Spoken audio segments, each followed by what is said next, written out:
Hi, I'm POZW. I'm just Precious. And I'm George, but you can call me Captain Malumbo. Welcome to Sportsevolution360. On this show, we'll profile athletes and we'll take a look at their lives on and off the pitch. We also analyze sport and take a closer look at both local and international leagues. And we have the grill. Now, in this segment of the show, we try to separate fact from fiction. We talk about the controversial, the speculative information that we receive. Exclusive to Sportsevolution360.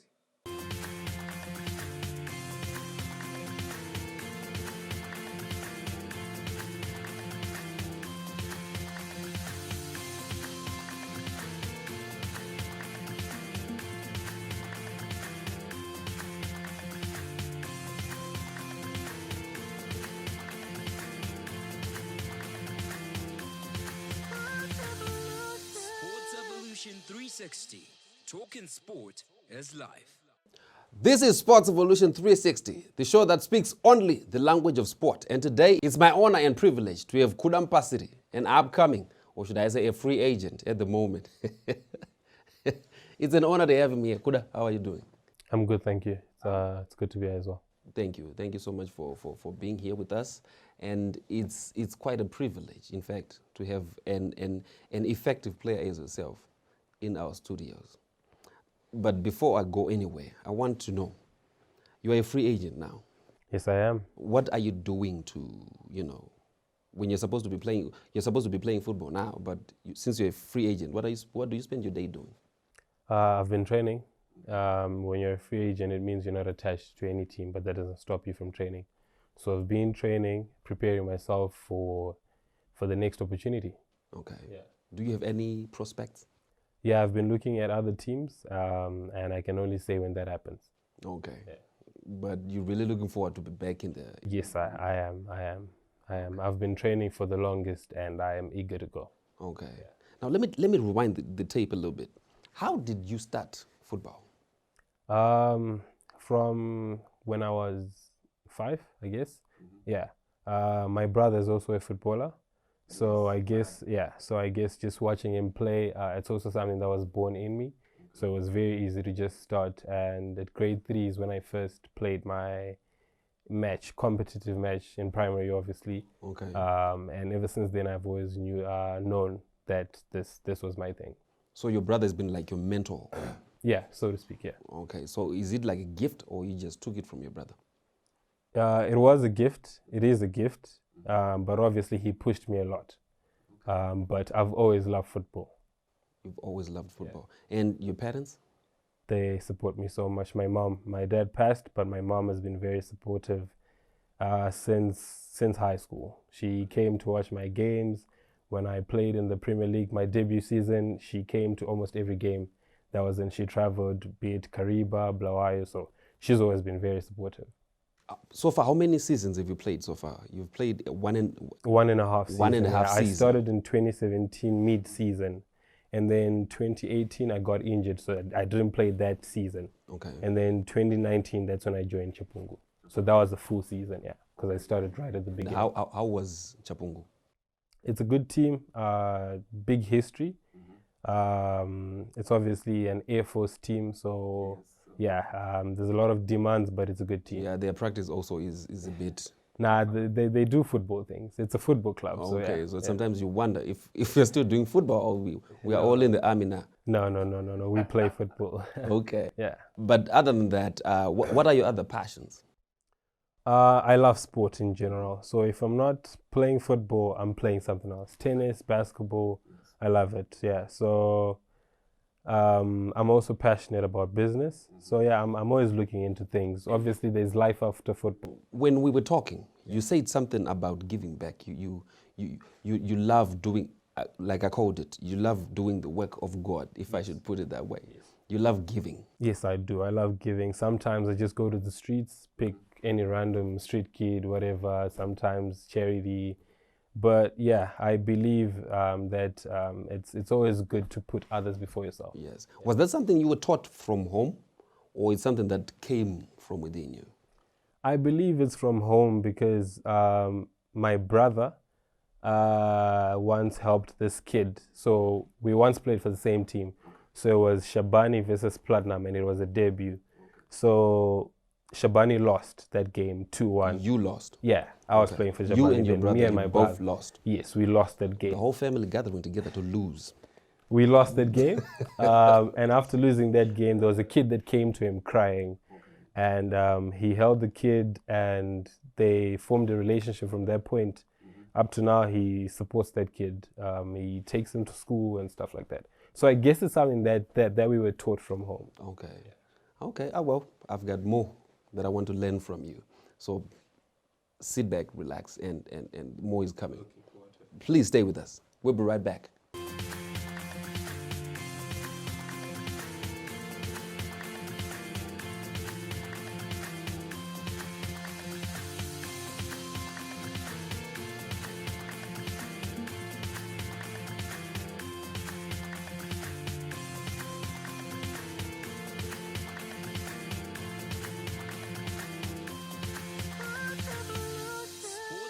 Sportsevolution360. Talking sport is life. Welcome back to Sportsevolution360. And if you're just joining us, we have TheKidWonder 12 in the building. Kuda, where did the nickname TheKidWonder 12 come from? Funny story, actually. In high school, my school was not that much of a footballing school. So being one that always grew up playing soccer, I usually stood out. So people called me that. People call me TheKidWonder because I normally did stuff that everyone else wasn't doing. Yeah. Like your role model, Cristiano Ronaldo. Yeah. Okay. Yeah, he's always doing extraordinary things. We see with the cut and everything. No, he doesn't have a cut like mine. But his hair is like Nothing like mine.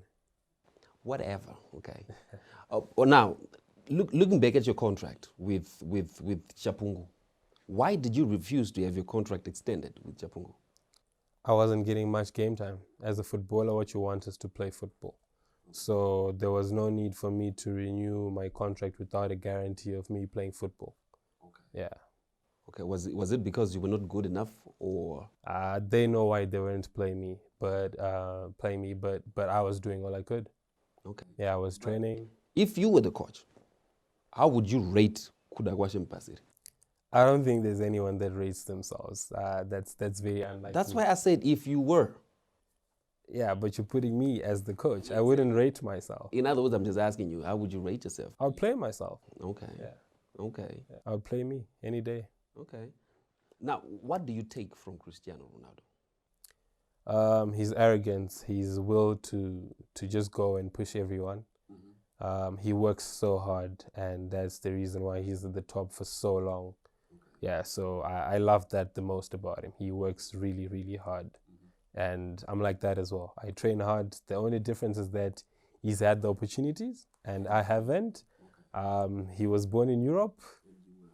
I was born in Zim. But again, God knows what he does. I mean, but listen, yeah. Would you say being born in Zim is a bad thing?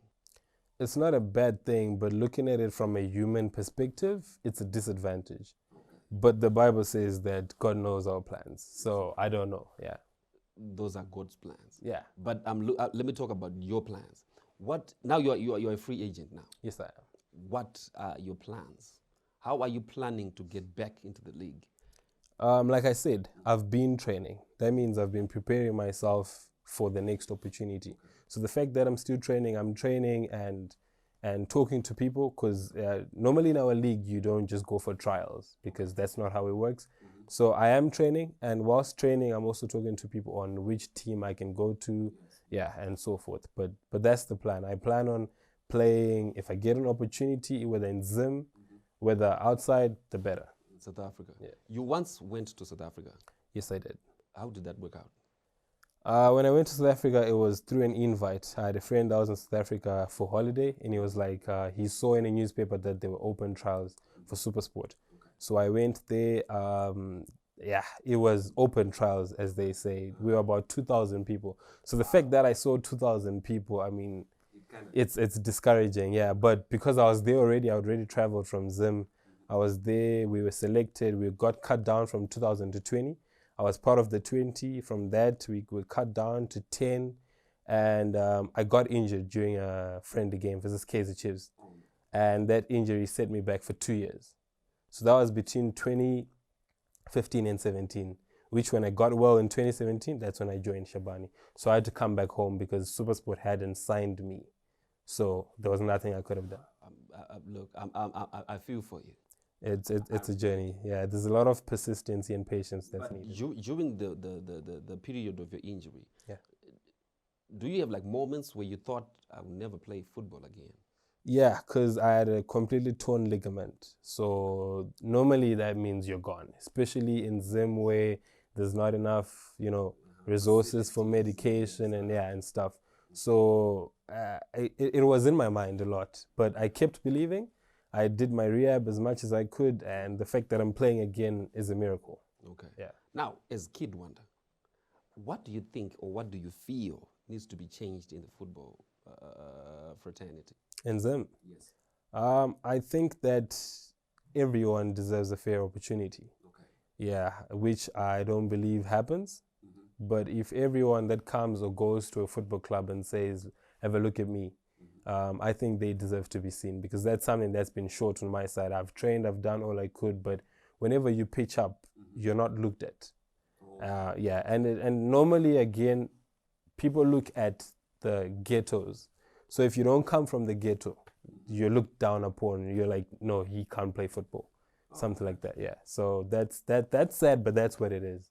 So if they change that, maybe it would be better for most of the people that don't come from the ghetto. To just give everyone an equal chance, yeah. Equal chance, whether you're coming from the ghetto or from uptown. Yeah. Wow. Look, I really feel for you, but let me warn you, there's George. George is coming your way, and he's a train wreck. Okay. And I'm really praying for you. Okay. So please, sit tight, okay? If you love TheKidWonder as much as I do, please pray for him. George is coming. Stay with us, we'll be right back.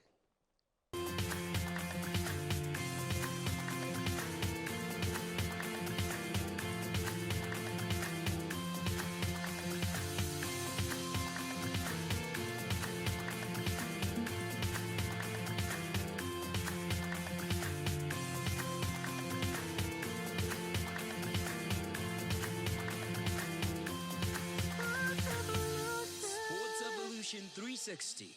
Talking sport is life. Welcome back to Sportsevolution360, and we're still joined with our guest, Kuda Mupasiri. Kuda, you're 24 and you're clubless. You're a free agent. Are you that good? I believe I'm good. Remember, it's all about belief. So I believe I am good. But the fact that I'm clubless is because, remember, we're in lockdown? Yes. Yeah, so there was not much time to look for a team because no one was training. So I was not able to go to any team so that they would actually see me. So that is the reason why I'm clubless. You went for trials in South Africa, correct? Yes. And you tore your ligament. Yes, I did. You were out of the game for 2 years. 2 years. You couldn't train, you couldn't do nothing. Couldn't do anything. It was rehab. It was rehab. Was that by coincidence, or was that a sign that this thing is not for you? I believe Because that remember, these are just trials. Oh yeah. And you couldn't make the trials. You tore your ligament in trials. Yeah. I had made it. Remember, we were 2000. Yeah. And when I tore my ligament, it was just the 5 of us. So that says a lot. A lot about your fitness. About my fitness, and of course about how I play as well, because from 2,000 people, and it was just the 5 of us. But tearing a ligament says nothing about your career. It happens to anyone. Jake Wilshere tore his ankle ligament, and he was out for the longest, but still came back and still played football, still is playing football. So that has nothing to do with whether you should pursue something or not. What if it happens again? A club signs you, and then you tear your ligament again? I've been working on my ankles now. So back then, I actually didn't know that there were exercises to working your ligaments, knee ligaments, ankle ligaments, and so forth. So now I'm taking better care of my bones, my joints, rather than just muscles. Okay. Yeah. So, did you ever think of going to other countries and going to start playing football there when you realized that you were clubless and that you were not getting enough time, like you said, on the pitch? Did you not even think of going to countries like Italy, Romania? The thought was there, but in football it doesn't work that way. You don't just think of going to South Africa, Botswana, and pitch up and say, I want to play football. the reason why I'm still training regardless of the fact that I am clubless is because I'm in Zim, and this is where I have to start. So I have to play in Zimbabwe. After I play in Zimbabwe, then other countries or other leagues can see me and invite me. But you don't just go there and say, I want to play football, because they've got 3 million other people from their own country that want to play football. So why are they going to give you a chance? So do you still think you have a shot, given that in Europe, there, like you've just said, there are over 3 million people there who can play football? Why would they take you if they've got 3 million choices there? Why would, for example, Manchester City pick you? They've got 3 million choices right in front of them. They don't need to pay air tickets. They just need to tell them to pitch. Why would they take you? Again, like I said, given the opportunity, you show yourself. So if I get the opportunity to play in front of their eyes, then I'll have to play better than their people, and I have to give 200% when they're giving 150. And that's the only way I can guarantee a place in a Man City squad. You are 24. Yeah. Don't you think it's time for you to look into other things, like you said, business, or try maybe a different sport? Because you see, there's a lot of competition in football. Why don't you try something like golf or something? Or even start your own business, because you're in your prime and you're not playing. You don't have a club. Well, first of all, there's competition everywhere. If you go outside, let's say you go to Market Square, you find 20 people spreading tomatoes right next to each other. That's a lot of competition. So just because there's someone next to me, that doesn't mean that I should stop. Jamie Vardy started playing football like professional at 29. All along he was playing semi-pro, amateur, and so forth. So I believe I still have the chance. I'm a believer. I've got faith, and the fact that I'm still training shows that I believe in myself. And the one reason that I'm still pushing is because I don't want to someday regret that I should have kept pushing. Because only God knows when my chance will come. Time and chance happen to them all, says the Bible. So when my chance comes, I don't want to say I should have kept going. So that's why I'm still playing. When his time comes, he doesn't want to regret. We'll be right back.